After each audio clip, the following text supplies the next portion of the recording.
हंस के उठे भी हंस के माता जा चंदन पर ठाड़ भवानी। पिताजी भावुक भी सर गदगद होकर स्टेज में आ गई इस कथा सुने पर। अब मैं जैसे पिताजी का देख पा रहे हैं वुमन वहां उस बीच में कोई वीडियो बने और वीडियो बना के वायरल कर दें कि चोर पकड़ा गया, कि आपके ऊपर कुछ केस भी दर्ज हुई SC ST वगैरह वाले, लेकिन बहुत जल्दी मैं खैर खुलासा करूँ। आजकल बड़ा चलन में है ना कि सब चीजें पैकेज वाले हो। और ऐसा नहीं है कि तुम 20 लाख दो तो कथा करो, तुम 30 लाख दो, तुम 10 लाख दो, ऐसे नहीं है। भूपेश बघेल के साथ आपकी वीडियो हुई तो खूब वायरल हुई।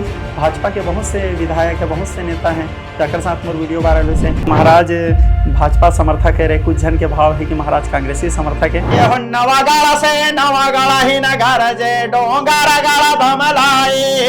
जब तक गाय दूध देते तभी तक हमर मारत है का, गाय दूध देना बंद करते तो पशु बन जाते। बात कड़वा है लेकिन सब